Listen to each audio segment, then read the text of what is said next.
ዛሬ ስለ ተካሽ 69 ነው የምናወራው። የ69 ታሪክ ፈታ ዘና ነው የምትሉበት፣ ምክንያቱም እብድ የሆነ ሰውዬ ነው የሚያደርጋቸው ነገሮች እንዳለ አረ ምንነካው ምን ሆኖ ነው ይሄ ጤነኛ አይደለም እንዴ ነው የምትሉት ማለት ነው። ታሪኩንም ከመጀመሪያ እንጀምረው። 2017 ነበር ጊዜው፣ እድሜውም 21 ነበር። ቁጭ ባለበትም የሆነ ነገር አሰበ። ዘፈን ብዘፍን ከትክክለኛ ጋንግስተሮች ጋር አሪፍ ይሆናል ብሎ አሰበ። ጋንግስተር ማለት እንደሆነ ከዚህ በፊት ነግሬያቸዋለሁ። ወረወላ ሌቦች ምናምን መሳሪያ ያላቸው ሽፍታዎች በሏቸው ብያቸዋለሁ። ከተማ ውስጥ ያሉ እሱ አይነት ዱርዮች ጋር ዘፈን ብዘፈን አሪፍ ይሆንልኛል ብሎ አሰበ 2017 ላይ። ይህም ነገር ግን በሀሳብ ብቻ አልቀረም፣ ቀጥታ ወደ ስራ ገባ። ሄዶም ከትክክለኛ ጋንግስተሮች ጋር ክሊፕ ቀረጸ የሙዚቃ እና እዛ ክሊፕ ላይ የነበሩ ሰዎች እንዳለ ትክክለኛ ጋንግስተሮች ነበሩ። ናይን ትሬድ ነበር የሚባለው ይሄ ጋንግስተር ግሩፕ። ስራውንም ታዲያ ከጨረሰ በኋላ ይህንን ቪዲዮ ዩቲዩብ ላይ ለቋል። ዩቲዩብ ላይ ይተኮሳል፣ ብዙ ሰው ያይለታል። ይህ ደግሞ ለሱ ትልቅ እውቅናን ሰጠው። የሚፈልገውም ይሄን ነበረ፣ ተሳካለት። በነገሮች ላይ ተካሽ 69 በጣም ትኩረት ሳቢ ሰውን ትኩረት ለመሳብ ማያደርገው ነገር የለም የሰውን ትኩረት። ቀጣይም አሰበ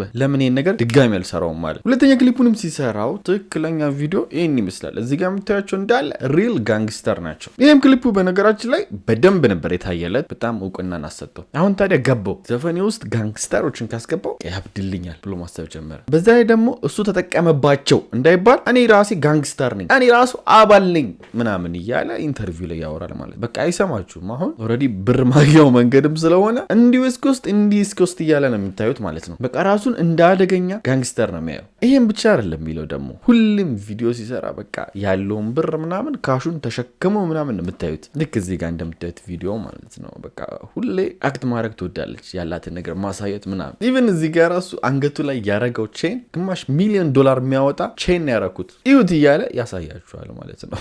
አንገቱ ላይ ያረገው በቃ ፍሌክስ ነው የምታደርገው፣ ዘና ነው የምትልባችሁ እየመጣች ማለት ነው። ግን ችግሩ ሰዎች እዚህ ጋንግስተር ላይ እየተጠቀመባቸው ነው። ምንም እሱ ጋንግስተር አይደለም ምናምን የሚለው ነገር መነሳት ተጀመረ። በዚህ ሰዓት እሱ ራሱን ፕሩፍ ማድረግ ፈለገ። እኔ ጋንግስተር ነኝ ምናምን የሚለውን ነገር ማለት ነው። ለማስረዳትም ብዙ እርምጃዎችን መራመድ ጀመረ። እነሱ ብር መደገፍ ጀመረ። አደንዛዦች ምናምን ይሸጣሉ፣ ለሱ የሚያስፈልገውን ነገር ማገዝ ጀመረ። መሳሪያ መግዛት ጀመረ ባገኘው ብር ምናምን። ይህን ጋንግስተር ሞቅ ማድረግ ጀመረ። ከሱም ብሶ ደግሞ ጋንግስተር የሚሰሩት እንደነገርኳችሁ ዝርፊያ ምናምን ስለሆነ ይሄ ሁሉ ብር ያለው ሁሉ ጋንግስተር አባል ለመባል የሆነ ቀን ወንድና ሴት ከሆነ ፎቅ ሲወጡ እነሱን ለመዝረፍ ከጋንግስተሮቹ ጋር ይሰበሰባል። ይህን ነገር የሚያደርገው ብራቶ ምናምን አይደለም፣ በቃ ለማሳየት ነው ጋንግስተር አባል እንደሆነ ማለት ነው። ልክ እኚህ ሰዎች ባጠገባቸው ልፍ ሲሉ ይሄዱና ሽጉጥ ድቅን አድርገው እነሱን መዝረፍ ይጀምራሉ። ተካሽ 69 ደግሞ መኪና ውስጥ ሆኖ ይሄን ነገር ይቀርጻል። ላይክ አብሯቸው እንደሆነ ለማሳየት ጋንግስተር ነኝ ለማለት፣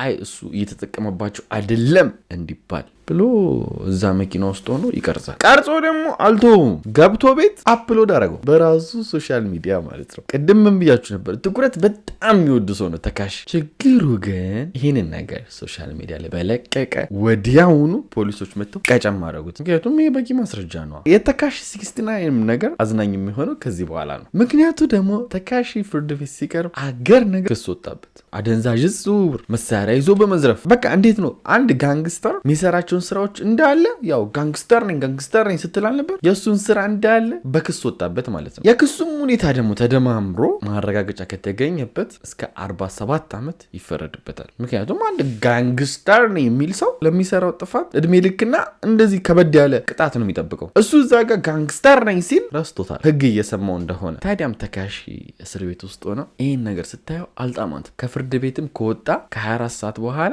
ሌሊቱ ሙሉ ቁጭ ብሎ አሰበበት። 47 ዓመት ሙሉ ሊጠጣ እንደሆነ ማለት ነው እስር ቤቱ። ከዛስ ምን ብሎ መጣ? በነጋታው እኔ ጋንግስተር አይደለሁም ብሎ መጣ ማለት ሲል እነንትና ናቸው ብሎ ስኒች ሊያደርግ ፈለገ። ስኒች ማለት ማቃጠር፣ በቃ ያሉትን እንዳለ ጋንግስተር አባላቶች እንደነገርኳችሁ የጋንግስተር ሪል ጋንግስተር ውስጥ ስለነበረ ማማ ወንጀለኛ እንደሆነ ስለሚያውቅ አቃጥራለዋል። ይሄም ማድረጉ ምን ይጠቅመዋል ካላችሁ እስሩ ይቀንስለታል። ከኤፍቢአዮች ጋር ተገናኘ፣ አውጣ ተባለ። እያንዳንዱን አወጣቸው። አንዳንዱ እንደውም ከ20 እና ከ30 ዓመት በላይ እንዲፈረድባቸው ሁሉ አስደርጓል። ግማሹ ታስሯል በሱ ምክንያት፣ እሱ በማቃጠሩ ምክንያት ማለት እና መረጃዎቹም ደግሞ እውነት ሆኖ ስለተገኘ 40 ምናምን ዓመት ይፈረድበታል የተባለው 2 ዓመት ብቻ ይፈረድበታል ማለት ነው። ችግሩ ግን እሱ ስኒች ስላረገ ወይም ደግሞ ስላቃጠረ እዚህ ሰው ሁሉ ጠላው። እስፔሻሊ ደግሞ ያው ጋንግስተሮቹ ማለት በእነሱ በጣም ተጠላ። አይጡም የሚል ስም ወጣለት። ራት ነው የሚባለው በቃ 69 ከሚለው ውጭ ውጪ ማለት ነው። እንደዚህ አይነት ጋንግስተር አባል ስትሆኑ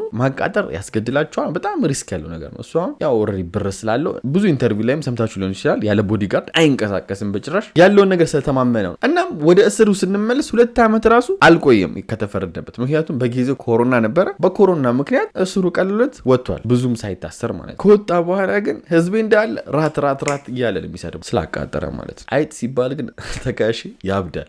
በጣም ነው የሚደብረው ማለት ነው። ኢቭን የሆነ ሰዓት ጭፈራ ቤት ውስጥ ገብቶ ጭፈራ ቤት ውስጥ ከነበሩ ሰዎች መሃል አንዱ ራት ብሎ ሰድቦት በዚህም የሌለ ተካሺ ተናዶ የሻምፔን ጠርሙስ ብድግ አድርጎ የሌለ በቃ በኃይለኛው ውርውር ያደርጋል። በዚህ ሰዓት ራት ብሎ የሰደበው ሰውዬ ዝቅ ይላል። ከዛ ጋር ምደነስ ሴት ነበረች እሷን ድልግም እሷ ከዛ ምን አደረገች? ቀጥታ ከሰሰችው ፍርድ ቤት ማለት ነው። እናም $10 ሚሊዮን ብር ተፈረደላት። ደስ ይላል፣ በጣም ደስ ይላል። አሁን ኖርማል ተራ ሰው ቢሆን እሱ $1,000 በጣም ግፋ ይባል $5,000 እና ቢከፍል። ግን ችግሩ ይሄ ብቻ አልነበረም። ይሄን $10 ሚሊዮን ብር ሲያዩ እነዛ ሰዎች መጡ።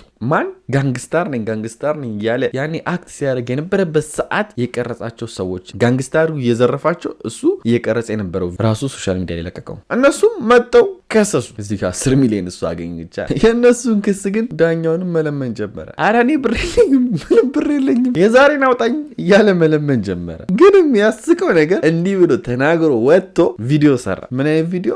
እዚህ ጋር የምታዩትን ትክክለኛ ቪዲዮ ማለት ነው። እንደምታዩት እዚህ ጋር በቃ አክት ማድረግ ጀመረ።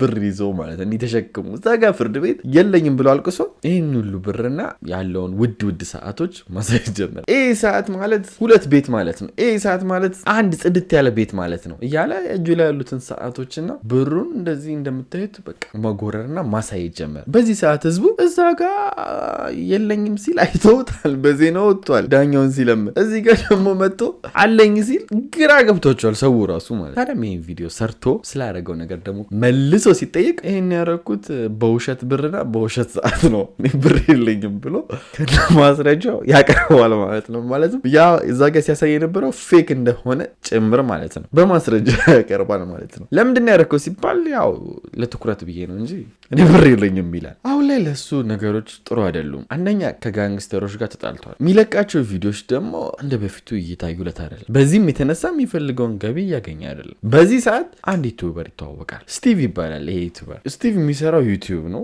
ዩቲዩብ ላይ ላይቭ ይሰራል። እንዲሁም በቃ ሌሎች ዌብሳይቶች ላይ ስትሪም ያደርጋል ቀጥታ ማለት ነው ላይቭ። እና ስቲቭ በቃ ተካሺን ለመርዳት ቆርጦ ይነሳል። ለዚህም ይረዳዋል ብሎ ያሰበው ደግሞ ራምብል የሚባል ሚዲያ አለ። ራምብል ማለት ላይክ እንደ ዩቲዩብ እንደ ተለያዩ ሶሻል ሚዲያዎች የሚሰራ ሚዲያ ነው። በቃ የሶሻል ሚዲያ ማለት ነው። አብዛኛው ጊዜ ስትሪም ነው የሚደረግበት እና ከዚህ ስትባረሩ ዩቲዩብ ላይ በአንዳንድ ህግ ጥሰቶች ምናምን ስትባረሩ ራምብል ላይ ነው አብዛኞቹ የሚሄዱት። ራምብል ብዙም ታዋቂ ሚዲያ አይደለም። እዛ ሄዶ ይህን ሶሻል ሚዲያ እንዲታወቅና እዚህ ሶሻል ሚዲያ ላይ እንዲሰራ ራምብል ቢሮ ሄዶ ያናግራል። በዚህም ራምብሎች ተስማሙ። 6 በእነሱ ሶሻል ሚዲያ ላይቭ ቀጥታ ስትሪም እንዲያደርግ ማለት ነው።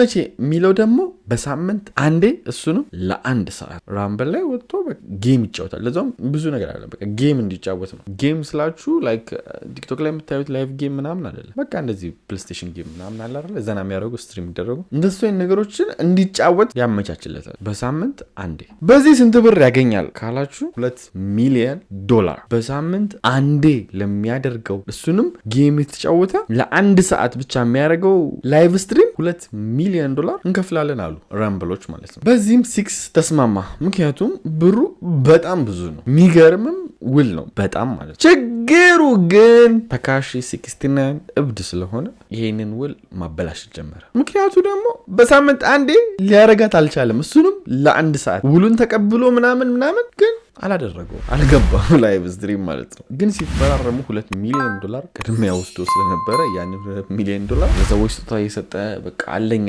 እያለ ያው ቪዲዮ ይሰራል ማለት። ከዛም እዚህ ነገሮች ውስጥ ያስገባው ስቲቭ ከራምብል ጋር ሌላ ክስ ይከፋፈታሉ።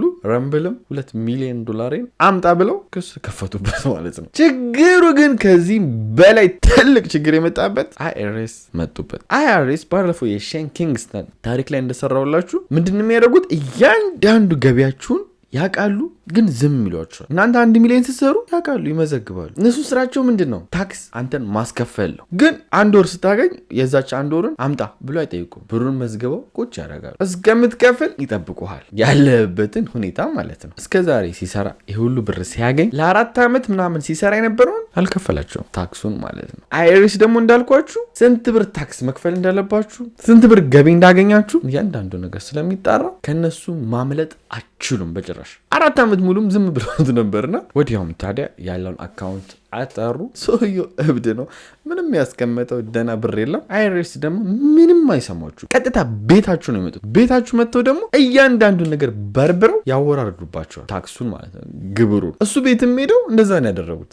መኪናውን ጭነው ይዘውት ሄዱ። ኢቭን ቅድም ታሪኩ ሲጀምር 500,000 የሚያወጣ የአንገት ቼን፣ ይሄ ሻርክ ቼኑ የለም፣ እሱ ሁሉ ወሰዱት። ወስደው ጨረታ አቀረቡት። እንዳለ አለ የሚለውን ነገር እንዳለ ጠራርገው ወሰዱ። ባይዘው አሜሪካ ውስጥ አርቲስቶች በጣም የሚፈሩት ነገር ቢኖር ምንድነው? አይሪሶችን ነው። ምክንያቱም ብዙዎቹን አዋርዷል። አይሪስ ብር ባላችሁ ሰዓት አይደለም የሚመጡት፣ ደግሞ ብር በሌላችሁ ሰዓት ነው። በቃ የመክፈል እንትን እንደሌላችሁ ሲያውቁ ያላችሁንም ንብረት ሸጣችሁ ሳትጨርሱ መጥተው መኪናችሁን ምናችሁን ይዘው ብን ብለው ይሄዳሉ። ብዙዎች አርቲስቶችን አዋርዷል። በጣም ትልልቅ ኢቭን ታይሰንን ጭምር፣ ያው ተደባዳቢውን ታይሰን ማለት ነው። የ69 ታሪክ ገና ጅማሪው ነው። በጣም ብዙ ስለሱ ተወርቶ የማያልቁ የሚሰራቸው ስራዎች አሉ። በቀጣይ ቪዲዮ ሌሎችንም አንዳንድ ነገር ይዤላችሁ እመጣለሁ ስለሱ። በአጭሩ ግን 69 ይህን ይመስላል ማለት ነው እብደቱ። የዛሬ እውነተኛ ታሪካችን ይህን ይመስላል። እስካሁን ላይክ ካላረጋችሁ በደንብ ላይክ አድርጉ። በትንሹ 10,000 አሳልፉት። በሪሞት በምንም አድርጋችሁ ማለት ነው። ሜምበር መሆን ከፈለጋችሁ ሜምበር ሆኑ።